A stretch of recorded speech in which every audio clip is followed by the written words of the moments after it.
Order. Questions to the Prime Minister.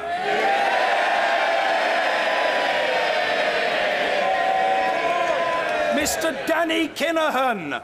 Question 1, please, Mr. Speaker.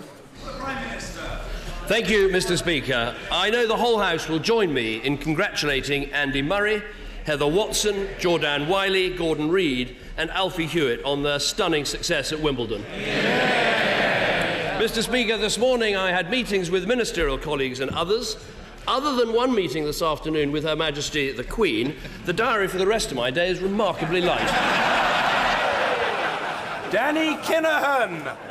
Thank you very much, Mr. Speaker, and may I echo the Prime Minister's congratulations to Andrew Murray and all the other winners.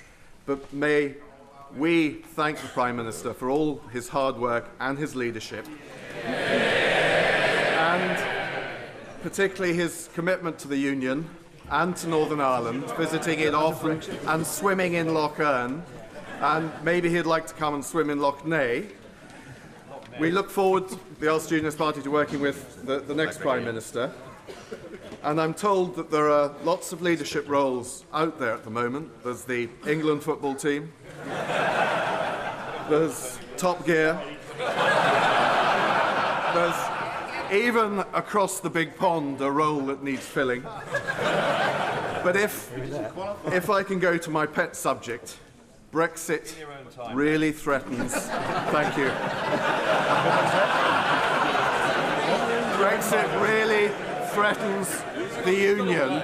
Would the Prime Minister work with his successors to ensure that we have somebody that is going to pull together all the countries of the Union and the overseas territories and make it all so that we all work and thrive together?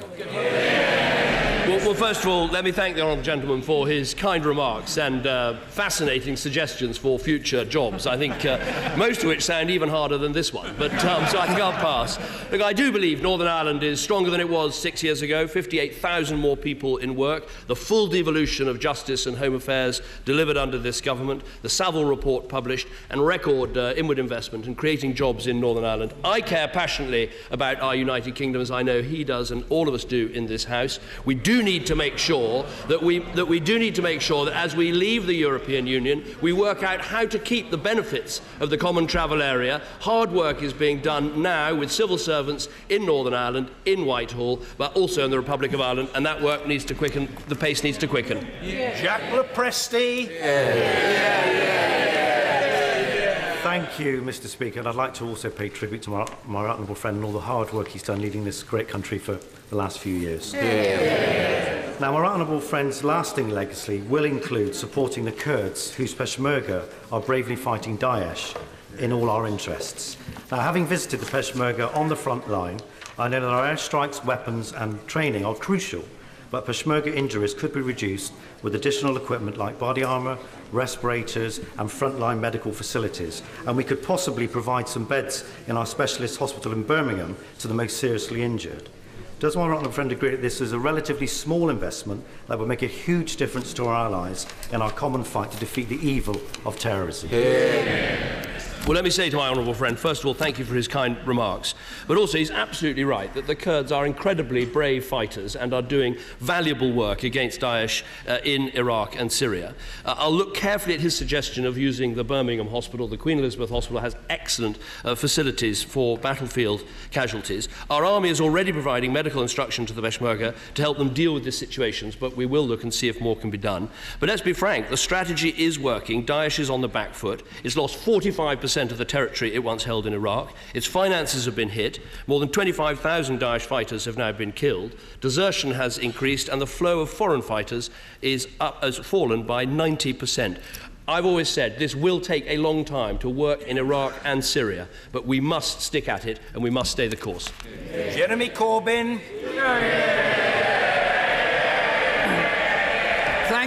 Thank you, Mr. Speaker.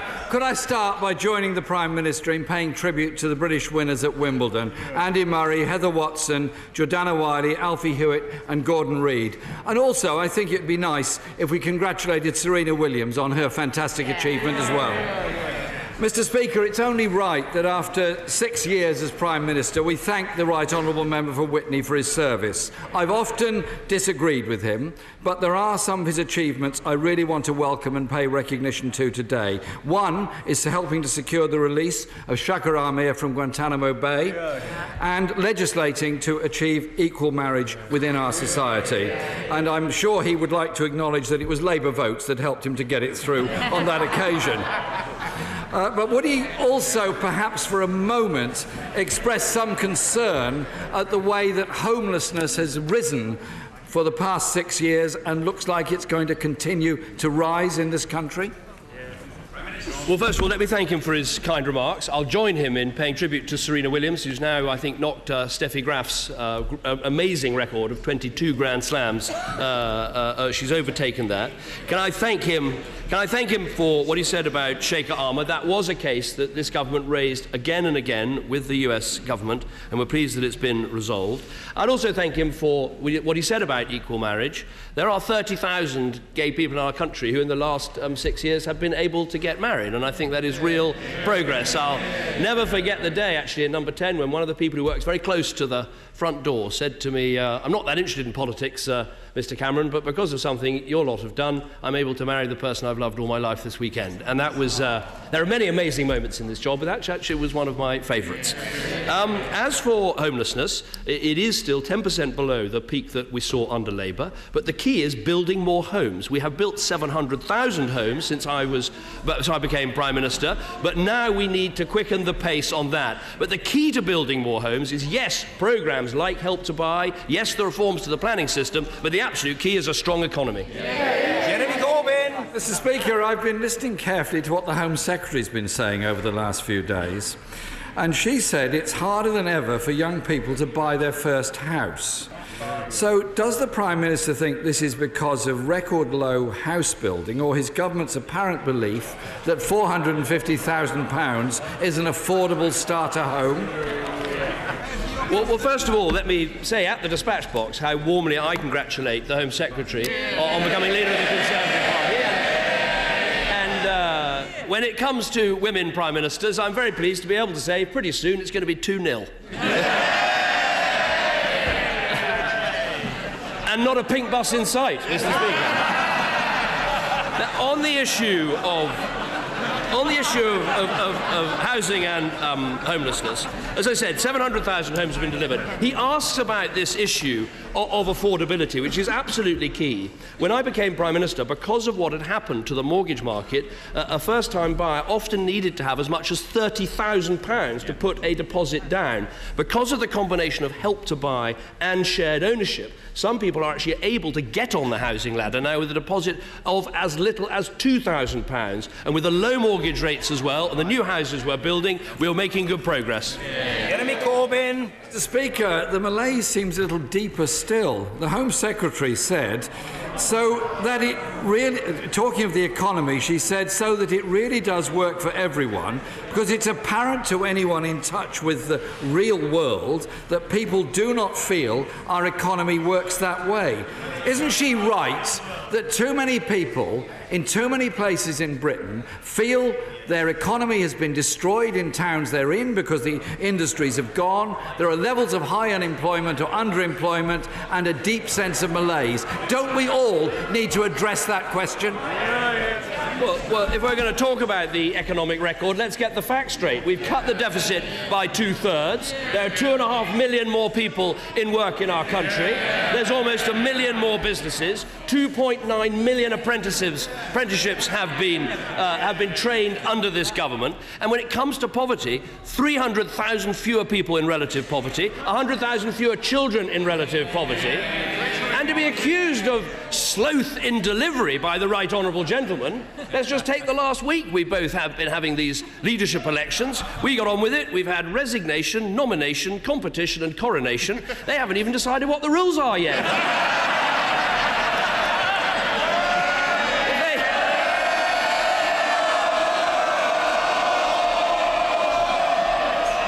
If they ever got into power, it'd take them about a year to work out who would sit where. Jeremy Corbyn. Democracy is an exciting and splendid thing, and I'm enjoying every moment of it.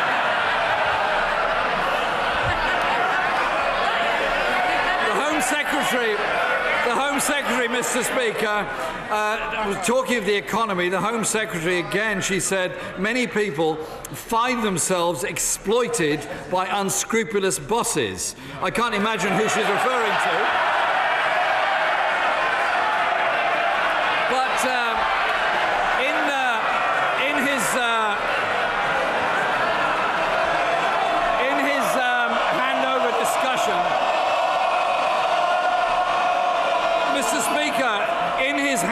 Discussions with the Home Secretary, could he enlighten us as to whether or not there is any proposal to take on Agency Britain by banning zero-hours contracts, clamping down on umbrella companies, repealing the Trade Union Act, or preferably all three?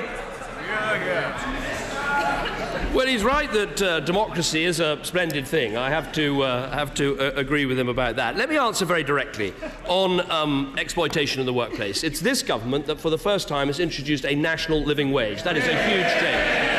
It's this government that has massively increased the power of the Gangmasters Licensing Authority. There are record fines for businesses that don't pay the minimum wage, and much more policing and prosecutions taking place. All of those things have changed under this government. And as for zero-hours contracts, they account for less than 1 in 40 people in work.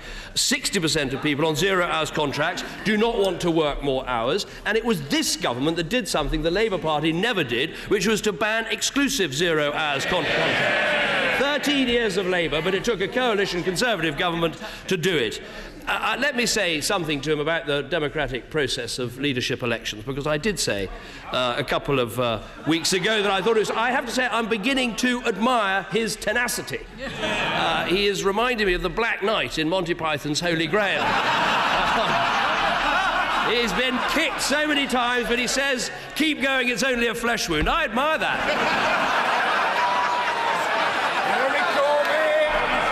Mr. Speaker, I would like the Prime Minister to address another issue that the House voted on last week. And I've got a question from Nina, who said... No, hang on. Yeah. It's a question from somebody who deserves an answer. And she says, I would like to know if there is any possibility that a European Union citizen who has lived in Britain for 30 years can have their right of permanent residence revoked or deported depending on the Brexit negotiations. There has been no clear answer to this question. It is one that worries a very large number of people, and it would be good if in his last question time the Prime Minister could at least offer some assurance to those people. Let me reassure Nina, there's absolutely no chance of that happening to someone in those circumstances. We are working hard to do what we want, which is to give a guarantee to EU citizens that they will have their rights respected, all those who have come to this country. The only circumstance I could ever envisage a future government trying to undo that guarantee would be if British citizens in other European countries didn't have their rights respected. So I think it is important to have reciprocity. But the new Prime Minister will be working to give that guarantee as fast as we can. I'm glad he mentions emails, because actually I've got an email as well. Now, I got this, I'm not making this up, I promise. I got this on the 16th of September 2015 from someone called Judith, and she said this: please keep dignity and not triumphalism during the first PMQs today with Jeremy Corbyn. And she gave this reason. She said, because Tom Watson, who may oust Jeremy Corbyn, is a very different kettle of fish. He's experienced, organised and far more dangerous in the long term. She goes on, so sensible, sober, polite answers to Mr Corbyn, let him create his own party disunity. After this is over, I've got to find Judith and find out what on earth happens next. Jeremy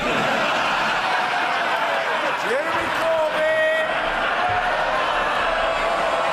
Mr Speaker, I've had the pleasure of asking the Prime Minister 179 questions. And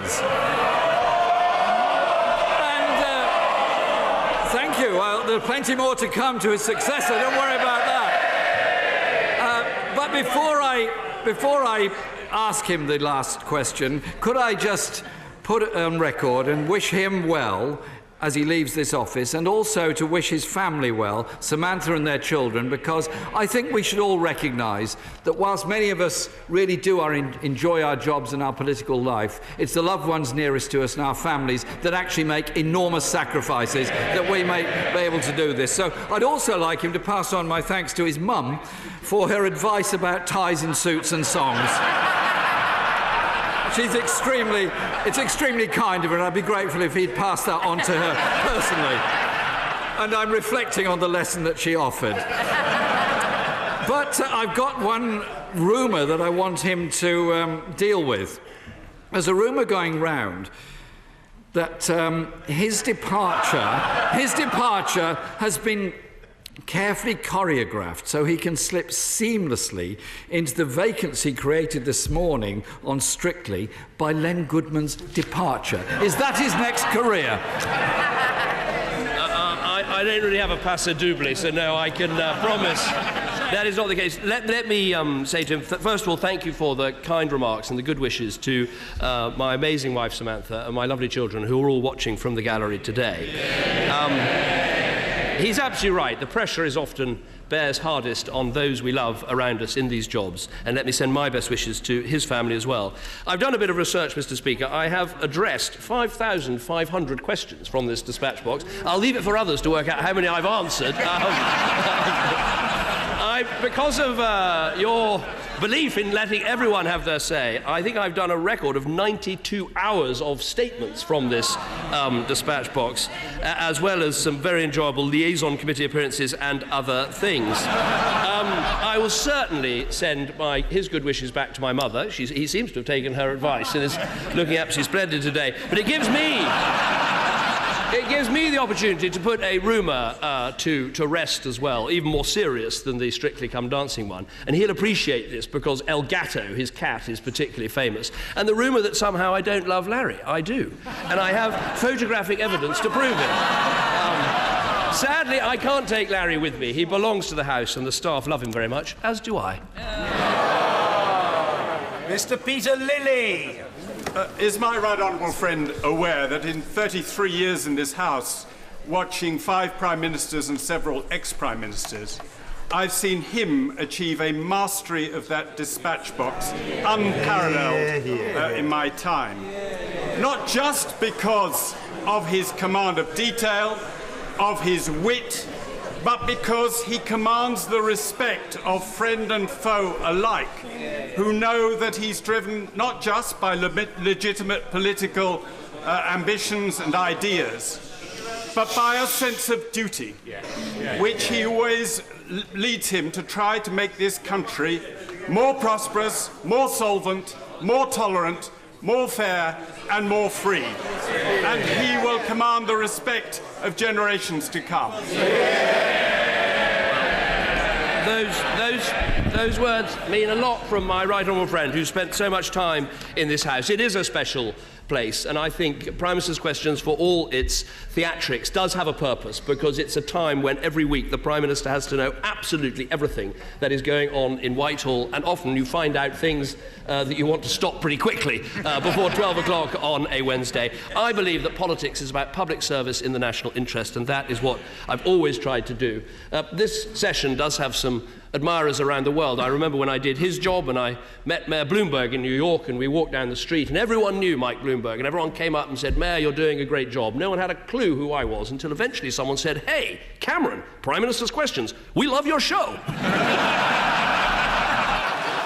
Mr. Angus Robertson.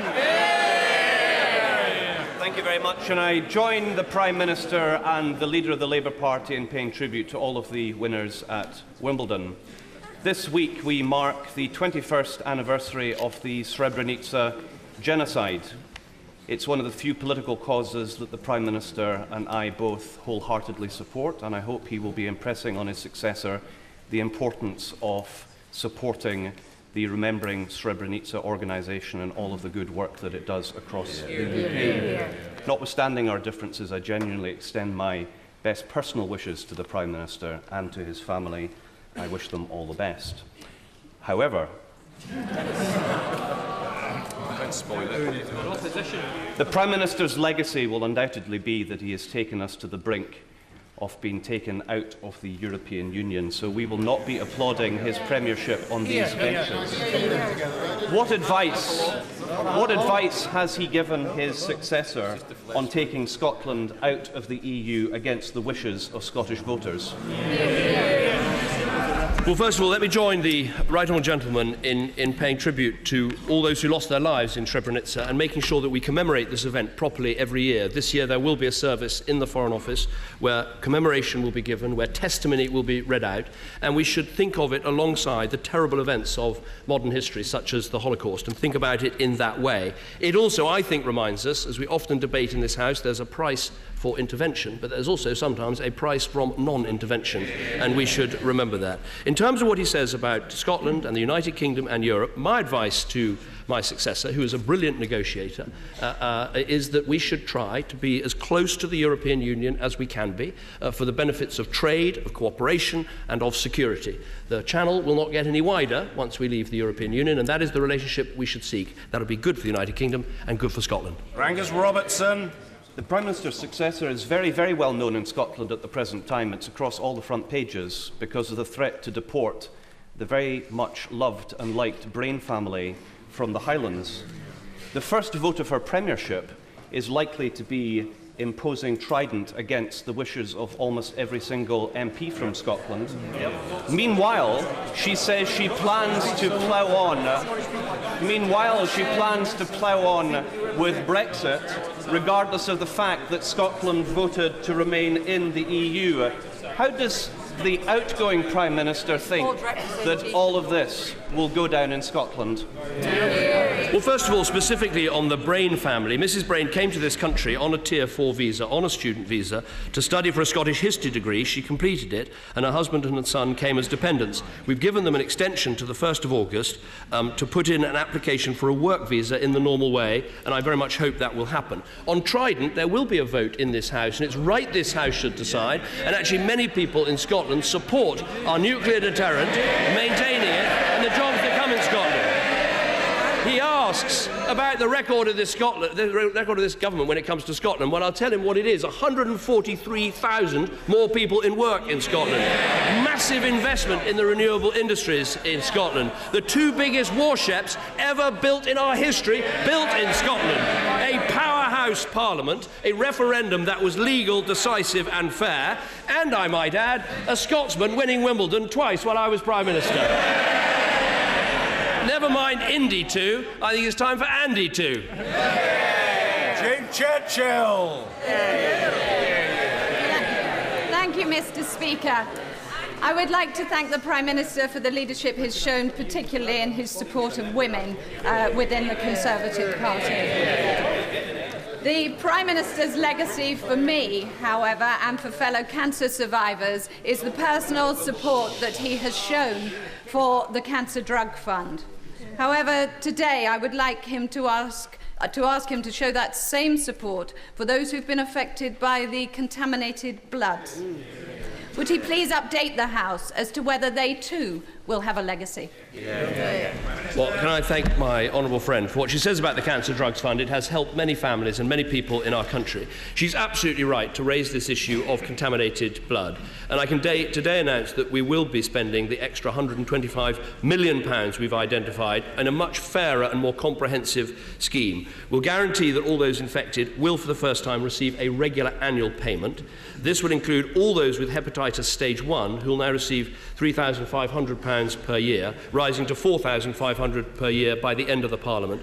For those with hepatitis C at stage 2, HIV or co-infected with both, annual payments will increase over the lifetime of the Parliament and will enhance the support for those who've been bereaved or those who will be in future, significantly boosting the money for the discretionary payments. Last year I apologised to the victims on behalf of the British Government for something that should never have happened. Today I'm proud to provide them with the support that they deserve. And while it's not right to pick out 2 people, I think people should know that coming to constituency surgeries, making your point to your Member of Parliament, campaigning as these sufferers have done, in my case, David Ledbetter and Matthew Davis, repeatedly coming to my surgery and saying this mustn't stand, more must be done.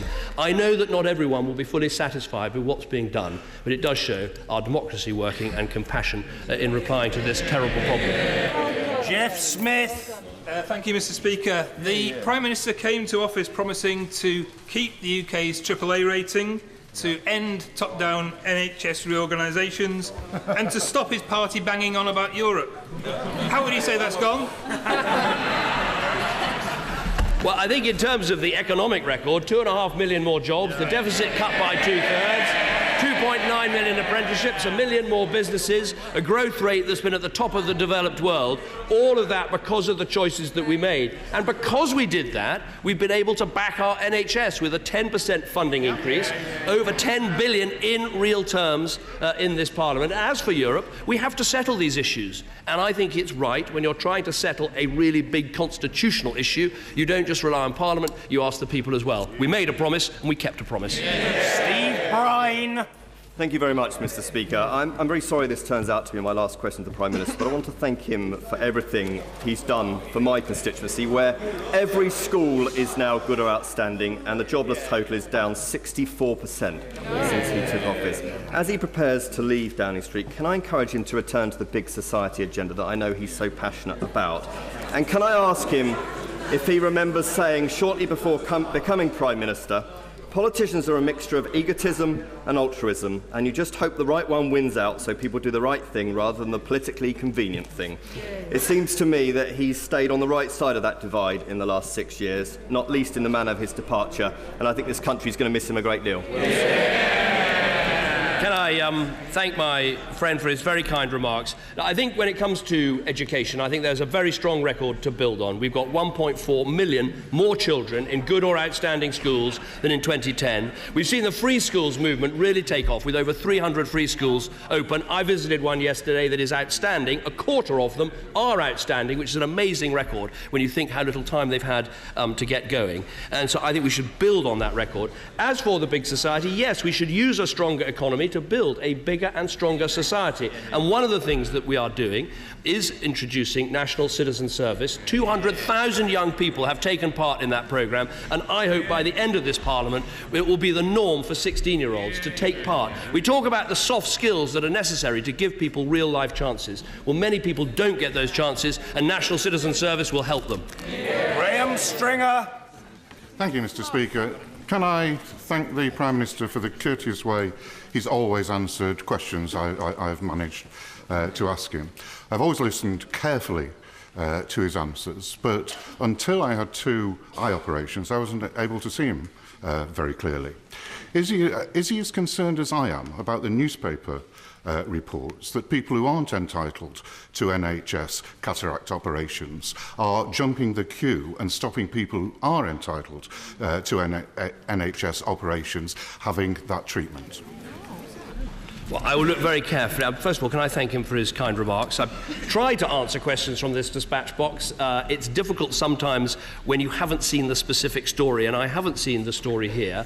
I recall from previous occasions that we are still investing in these cataract operations, and the number receiving them are going up. But I'll look carefully this afternoon at the question he asked about the danger of queue jumping and get back to him. Wendy Morton. Thank you, Mr. Speaker. Under the leadership of my right honourable friend, the Prime Minister, in my constituency of Aldridge Brownhills, unemployment has dropped from 5.1% in May 2010 to 1.9% in May this year. A record to be proud of, and one I would like to thank him for. Does my right honourable friend agree with me that this has only been possible thanks to his firm focus on jobs, apprenticeships and skills, the strong economy and investment? Well, the figures are remarkable. When a constituency is getting to 1.9% in terms of unemployment, that is very, very close to full employment, and it's a remarkable record. What we've done with apprenticeships was 2.4 million in the last Parliament, an extra 500,000 already in this Parliament, towards the target of 3 million in this Parliament, which I'm confident if we work hard we can achieve it. And we should think, Mr. Speaker, these are not just numbers on a page. They're real people who have experience of the workplace, who are learning a trade and are taking their first steps in their career. And what I want is when they get that career, not only do we have the national living wage, but we also make sure that people don't start paying income tax until they're earning a good wage. And we've taken 4 million of the lowest paid people in our country out of income tax altogether. That is a record to be proud of. Mr. Adrian Bailey. Thank you, Mr. Speaker. This week is Black Country Week. Yesterday, Black Country manufacturers were in Parliament demonstrating the high-quality products that are exported worldwide. Will the outgoing Prime Minister impress upon the incoming Prime Minister the huge importance of maintaining access to the EU single market during Brexit negotiations in order that we can maximise the Black Country contribution to exports, productivity and jobs? Well, I absolutely agree with the honourable gentleman. What we've seen in the West Midlands is 173,000 more people in work under this government, and we have seen something of a renaissance in manufacturing, particularly in the automotive sector, some of which is indeed in the Black Country. And it is vital for that industry that we have proper access to the single market, and I think he's right, this is going to be one of the things we've absolutely got to focus on. I want automotive, aerospace, these high-quality manufacturing firms to go from strength to strength in our country, and making sure we get that vital access to Europe is going to be vital. Robin Walker. 10 years ago today, I was applying to become Conservative parliamentary candidate for Labour-held Worcester as my right honourable friend was uniting the opposition and preparing it for government. Like so many on these benches, I entered this House in the week that he first became Prime Minister. And since that time, unemployment in Worcester has halved, apprenticeships have doubled. We have more good and outstanding schools beginning to receive fairer funding. Wages are up and taxes are down. Can I thank my right honourable friend for all his service to our nation and for the legacy of improved life chances he will leave behind? Well, can I thank him for his kind remarks? We've seen unemployment fall in all of these constituencies. We've seen the claimant count go down. I think more important is we now see 450,000 fewer children in households where nobody works. And thinking of the effect of having a parent or a loved one in work, helping to put food on the table and provide a role model for their children, that's really what this is all about. So I thank him for his kind remarks. Carol Monaghan. Thank you, Mr. Speaker. Between broken vows, Brexit and the likely renewal of weapons of mass destruction in the Clyde,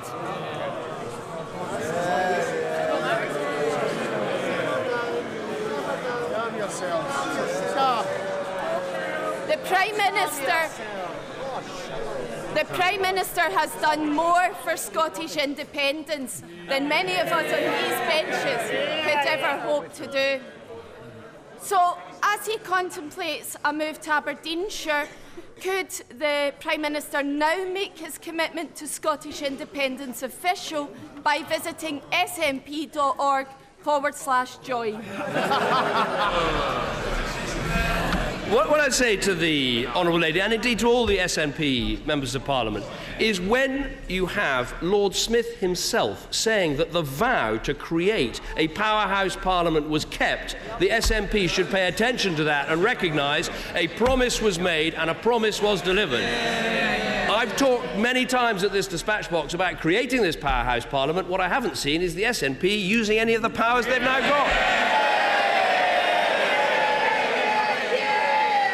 Finally, Mr. Kenneth Clark. Mr. Speaker, can I first of all join all those in thanking the Prime Minister for the statesmanlike leadership that he's given to our party and to the country for the last 6 years, and to thank him particularly on this occasion for the debating eloquence, but also the wit and the humour that he's always brought to Prime Minister's questions on Wednesday. And can I ask that, as no doubt he will have some plans for a slightly more enjoyable and relaxed Wednesday morning and lunchtime, nevertheless, he will still be an active participant in this House as it faces a large number of problems over the next few years. As no two people know what Brexit means at the moment, we need his advice and his statesmanship as much as we ever have. Can I thank my right honourable friend for his very kind remarks? I remember one of the toughest conversations I had in politics was actually when I was Leader of the Opposition, and I was trying to get him to join my front bench, and he was on a bird-watching holiday in Patagonia, and it was almost impossible to persuade him to come back. Not many people know this, but actually his first act as Chancellor of the Exchequer was to fire me as a special advisor, and I'm very proud of the fact that one of my first acts was to appoint him to my cabinet in the coalition government, and I know the then Deputy Prime Minister will join me in saying that he provided great wisdom, great thoughtfulness, great ballast at a time of national difficulty in the advice that he gave us. He's not always the easiest person to get hold of. We've tried. Tory modernisation has never quite got as far as getting Ken Clarke to carry a mobile phone. He did briefly have one, but he said the problem is people keep ringing me on it. And we had to move, I seem to remember, in opposition, we had to move our morning meeting to accommodate his 9 o'clock cigar. But I will watch these exchanges from the backbenches. I will miss the roar of the crowd. I will miss the barbs from the opposition. But I will be willing you on. And when I say willing you on, I don't just mean willing on the new Prime Minister at this dispatch box, or indeed just willing on the front bench defending the manifesto that I helped to put together. But I mean willing all of you on, because people come here with huge passion for the issues they care about. They come here with great love for the constituencies that they represent. And also willing on this place. Because, yes, we can be pretty tough and test and challenge our leaders, perhaps more than some other countries, but that is something we should be proud of, and we should keep at it. And I hope you will all keep at it, and I will will you on as you do. The last thing I'd say is that you can achieve a lot of things in politics. You can get a lot of things done, and that, in the end, the public service, the national interest, that is what it's all about. Nothing is really impossible if you put your mind to it. After all, as I once said, I was the future once.